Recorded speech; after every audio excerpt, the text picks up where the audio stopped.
what are the best practices you can incorporate in your projects to make the project better. I'll give you a track how to get started. I'll show a simple serverless architecture. If I get chance, I'll get my demo to show you. Quickly, I'll walk you through what a small simple project definition and question and answer we can take outside this track, because looking at the limitation of time, we can take questions out of this session. Thanks. Next, please. Yeah. So, what is serverless? Basically, not what is serverless, why serverless? You know, we have a large range of solutions like EC2, containers, Kubernetes, ECS, etc., etc. But why serverless, basically?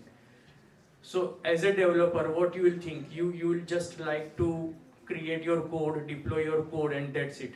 Okay, you don't like to manage the servers, you don't like to procure the servers, configure the servers, and then deploy your code and share it across. That's a nightmare for a developer. Okay, most of the developer will think that it's a job for a DevOps person or server configuration person, not yours. So no server management at all. You just write your Lambda functions, write your code, deploy it. And for deployment also you have some CLI, same CLI for example, that is just build and deploy, nothing else. Okay. Take advantage of the event-driven architecture pattern, where one event calls some other service, from there some event calls another service until your task execution is completed. Serverless is highly scalable without any human intervention. Your functions can scale up to 1,000 instances simultaneously. You don't need to manage the incoming request, or you do not need to provide any auto scaling for that sort. While providing the scalable solution, the cost aspect is also a major aspect, because it's always about cost. Whenever you are working in a startup or in an enterprise, it's always about cost. So AWS Serverless Lambda basically provides you a good free tier. I think 1 million requests per month within a free tier, and above that it's also nominal charges. And this all gives you very faster time to market. So once you create your code, you can deploy it quickly and you can push it to the your environment or into production. So it will be very fast cycle, right? So as a part of this walkthrough, I have identified 3 to 4 services as a very core services. So you can create a small POC which can contain a Lambda function, which can contain API gateway, and there will be a database using the DynamoDB. So you can create a CRUD operation. You can do a hell lot of things and crazy stuff, like Ravi bhai used to say, do crazy stuff. So you can do many things. But let's start with Lambda. Okay, for any project you need a compute service. Compute service is what? Where you deploy your functions, where you deploy your APIs, and that's it. So Lambda is one service which provides you compute, which allows you to run your code without provisioning any servers. Just create your code, deploy it using same CLI, and it will be available for use. So Lambda basically responds to different events. That event can be a simple HTTP event, that can be a file upload, that can be API gateway event, SNS, SQS, DynamoDB, anything. And there are a lot of supported platforms or supported runtimes like Node.js, Java, Go, Python, Ruby, and .NET. So many of us, I think, will be familiar to Node.js and Java or Python also these days, right? So you can develop the code within the language you are comfortable with.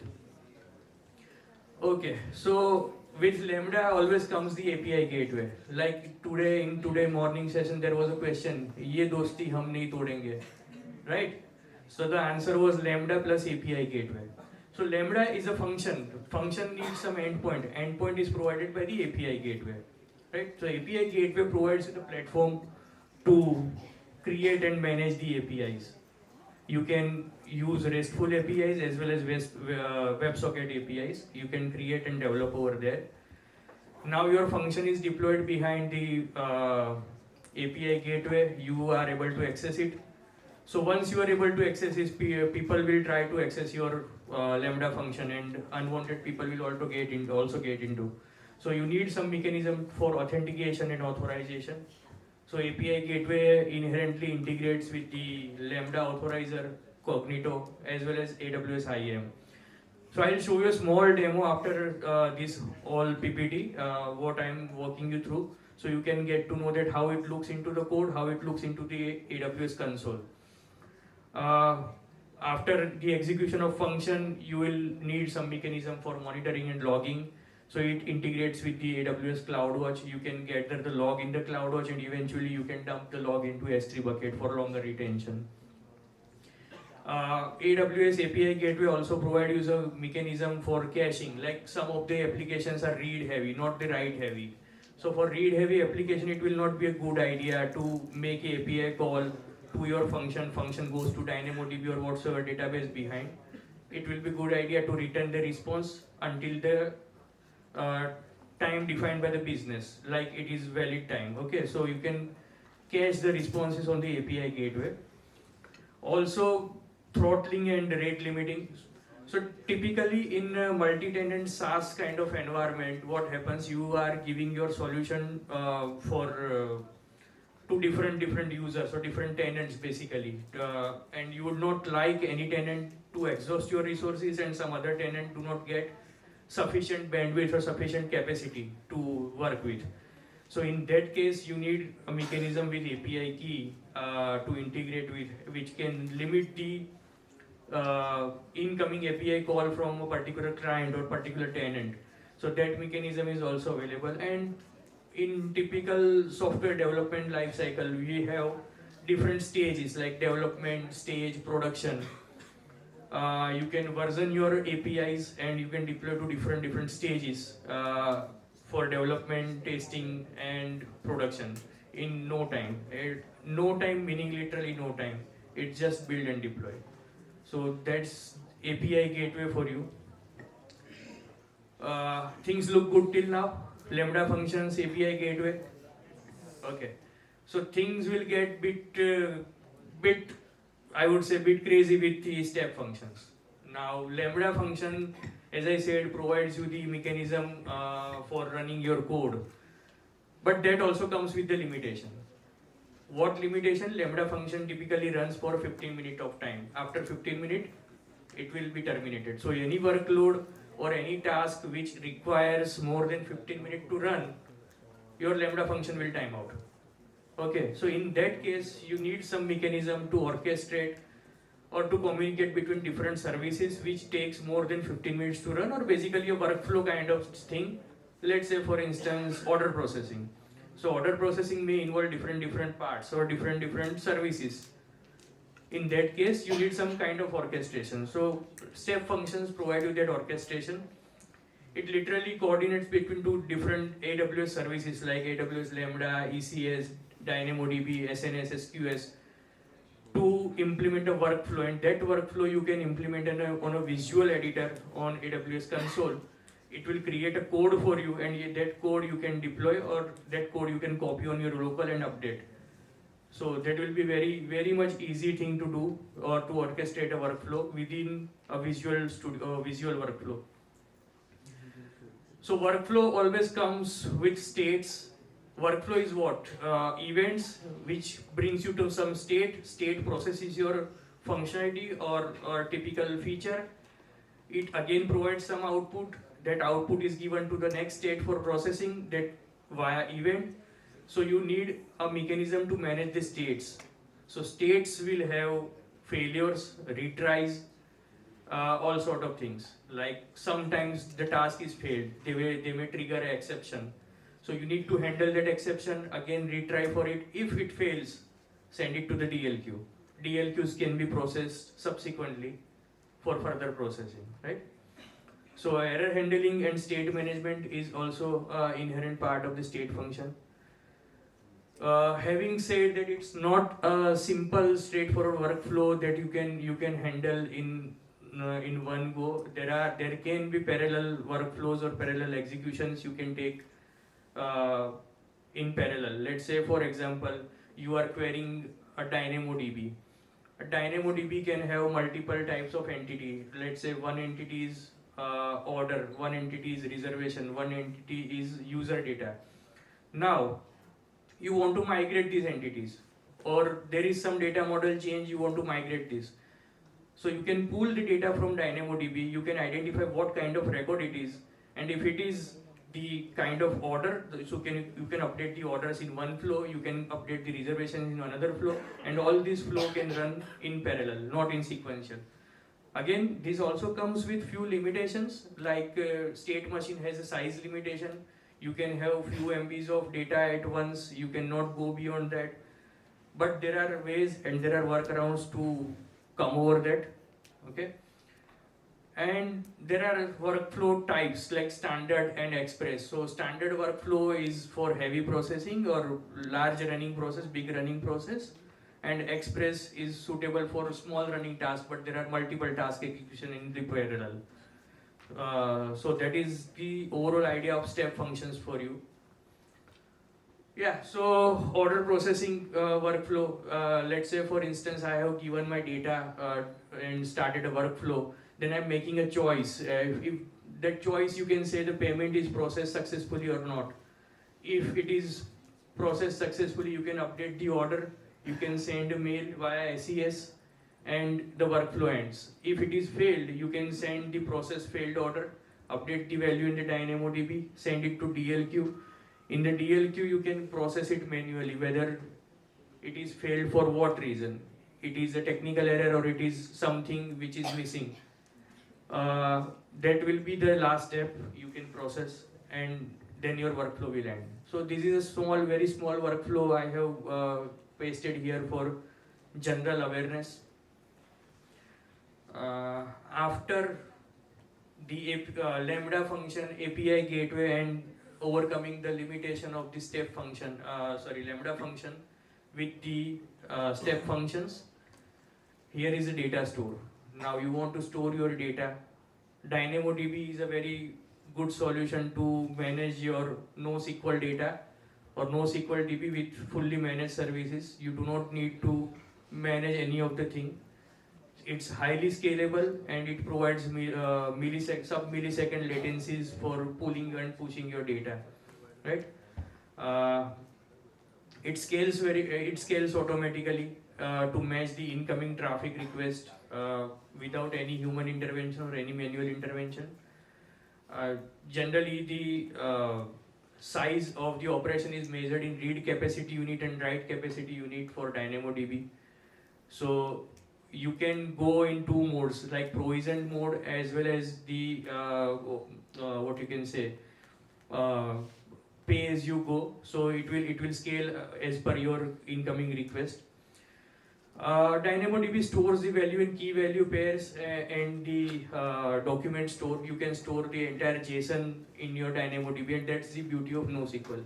Like, you don't know what is the data structure, you don't know how it will go, and on the runtime you can add a few more fields or remove. You can remove few more fields. So that will be easily doable in NoSQL. And if you go with the SQL database, you need to add columns, you need to update your mapping objects, etc., right? Also, global tables is a very important concept to know. Generally, whenever you procure any service or in the AWS, you will be tied to a region, like US East 1. I am creating my DynamoDB in US East 1. So my data will reside typically in US East 1. It will not go outside that region. However, I can pull my data from Mumbai or Gujarat or Baroda also, but it will reside in US East 1. So if I am connecting from Baroda, I am getting my data, it will be good latency to connect to US East 1 compared to what latency I get to fetch my data from Bombay or Mumbai region, right? So global tables is a way where you can replicate your data across multiple AWS region to provide good performance as well as data redundancy. So many scalable application or many large scale application which needs data redundancy and low latency, they can go for the global tables. Security is also an important aspect. DynamoDB integrates with the AWS IAM and also AWS KMS, so you can protect your data at rest with AWS KMS.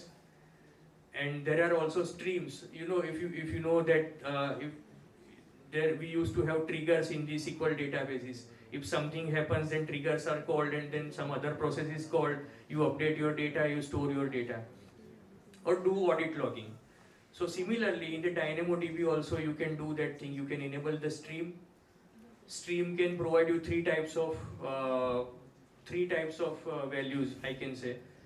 New record created, record updated. In record updated case, you will get the old record as well as the new record, and record deleted. So it will return you the deleted record. You can capture those streams into a Lambda function. You can identify what kind of record it is, and based on the record type, you can do the audit logging or further processing anything you want to process on your data. Okay. So speaking of DynamoDB, one more important aspect I have not put into the PPT, but as a developer, I'll let you know that in traditional SQL databases, we have primary key and foreign key for relational mapping. Okay. So in DynamoDB, what we have PK and SK, that is partition key and sort key. You can have the combination of those or the PK alone to identify your data record uniquely. And also you have global secondary indexes, local secondary indexes on your tables. All you need to keep in mind using DynamoDB is your retrieval patterns. Because see, whenever you pull you can push your data in any format, but you need to define your indexes in such a way that is very much suitable for your retrieval pattern. You cannot match any particular parameter in your data set. You need to have some indexes based on what indexes you want to pull the data, so it will be a lightweight operation. So you need to, as a developer, you need to avoid the scan operations. You need to have precise queries which pull the required set of data and only the required set of data. You don't want to provide much filtering. That will be a burden on DynamoDB. So that is an important aspect as a developer you need to keep in mind to get started with your journey with AWS Serverless, Dynamo. Yeah, next please. Okay, so any new thing comes with the best practices. Yeah, cold start is a very known problem in the serverless world. What is cold start? Anyone having any idea? Cold starts? Yeah, Prince.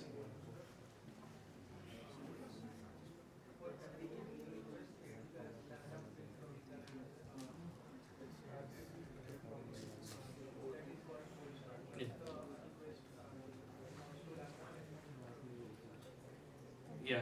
So for those who cannot hear what he said, basically, though it is serverless, but there are servers behind the scene that we don't know, that we don't manage. That's why we don't know.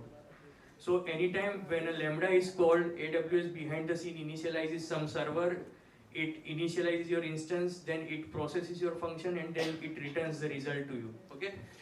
It takes some time. So if your function is idle for quite some time and you call it, it will take some latency and then return the result. So to overcome that, you need to have some warm instances. How can it make the warm instances? You can schedule the calls to your Lambda functions. That's one way. Another way is provision concurrency. So you can have always a provision concurrency. So some amount of Lambda function will be always hot instances for you to avoid the cold starts. Also, you can minimize or optimize the function size. You know that line size of function always matters. So small function, precise function is a fast function. Okay. To optimize the function, always prefer the asynchronous invocations over synchronous invocations. Asynchronous invocation will decouple your system. Like your Lambda one Lambda is putting values in a queue. There are values in a queue. Some slower function or a backend processing function will pull the messages from queue. Until the messages are processed, the messages are retained in the queue, and once they are processed, they are removed. So all the systems are decoupled system in this case, right? So always prefer asynchronous invocation. So one process need not wait for the other process to be completed. They can work in parallel. Also, you can do the caching at API gateway, as I said, for read-heavy operation or read-heavy application. Security will always be a major aspect to be considered, right? So always you need to provide least privileges, like your Lambda function, which is supposed to read data from DynamoDB should not have permission to write data in DynamoDB. So it should be having uh, get item permission, not the put item permission. Secure your endpoints with Lambda authorizers on API gateway or Cognito or AWS IAM or any sort of mechanism. Encrypt your data at rest. Use a TLS SSL certificate on transit. So that will be good security practices. For best practices for monitoring and observation. So see, this is a distributed system and a decoupled system. You need to have proper mechanism to know where the bottlenecks are. So X-ray will be a good service to identify the bottlenecks, and CloudWatch logs are always there. Function level optimizations, you need to consider what is the function level optimization. Small function, single responsibility principle, always follow single responsibility. I think the developer should be doing the single responsibility principle. Use environment variables to pass the values. Do not hardcode any values in your function or any configuration file. Use the environment variables or use the secret manager, which can bring the values in your code on runtime. No hard coding. Take the advantage of event-driven architecture. Use SQS, SNS, event bridge wherever possible to decouple the system. And idempotency is one more important aspect. Whenever using SQS, it may deliver your messages more than once. So if the messages are delivered more than once, you need some mechanism to ensure that messages is processed only once. So in that case, make sure your code is processing idempotency. And scalability, scaling of backend services, you need to know how to scale your backend services, up to what extent you need to scale the backend services, especially in the multi-tenant SaaS environment. You can use rate limiting and throttling on top of that. So this will be a good start point for the best practices. Here is a very short, simple architecture, sample architecture I have defined. See, at the end there is a user is calling the API via API gateway. So it's a front end, user is using a front end, is calling the API which points to some API gateway via DNS or something that I have not included here. So API gateway is front facing the Lambda function, it's creating an order. That small red cap you can see, that's the IAM role on top of the Lambda function. So the Lambda function should have a role for putting the value in the DynamoDB and pushing the value to the SQS, something like that. Our SQS is also protected via the KMS key. DynamoDB is also protected via KMS key. Once the records are received in the SQS, it can start or trigger a step function or a workflow. Workflow can process the order, and upon successful order processing or failure, it can send an email via SES. Okay, so that's one flow. So once the values are available in DynamoDB, your streams will be called. You can capture those streams and process in a Lambda. You can identify what sort of record it is, whether it is update, create something, and you can update the audit record. You can also throw the record in the DLQ in case it is failed to process. So it's a very simple architecture, just to show the event-driven approach, just to show the best practices which we can use, and to show you the visualization of the API gateway and Lambda and DynamoDB, how it connects. Anyone wants to know further on any event-driven pattern, any architecture on serverless side, can connect me separately. We can discuss it. We can do a lot of things on serverless. Yeah, that was the architecture. You can go to the next slide. Okay, so to get started, now the next question will be how to get started with this. So AWS provides the same CLI. It's a very handy and powerful tool. You can just install same CLI onto your local machine. Basic understanding of Node.js or any other backend development language will work for you. Okay, it's very easy to learn and very easy to start. You can scan this QR code to get started. You can scan here, it will bring you to the AWS documentation for the same CLI, and it will be very good thing to start with. Yeah. So that's it from me. You can conclude. It's my LinkedIn profile. You can connect with me.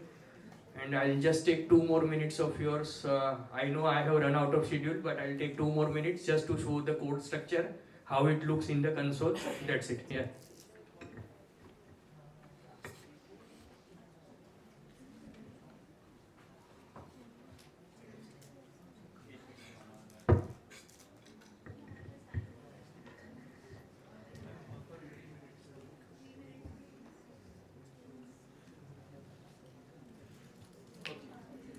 So if you can see here, see this is the same CLI sample project which I have created for this demo.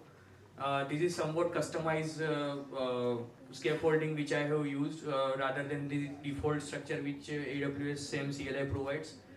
Here the main things are the template.yaml wherein you can define your resources. Okay, so you can define your resources over here, data table, functions, etc., KMS, everything you can define, and that template.yaml is connected with this Swagger. You can always define the Swagger definition. If you put this in Swagger editor, it will give you the project function definitions, right? These are my function, these are organized in this way, these are my state machines.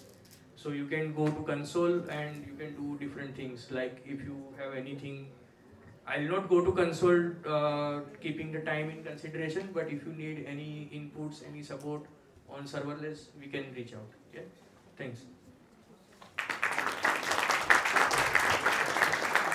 Thank you, sir, for this amazing session, and good morning everyone again. सब बस पड़े, सब सो रहे हैं.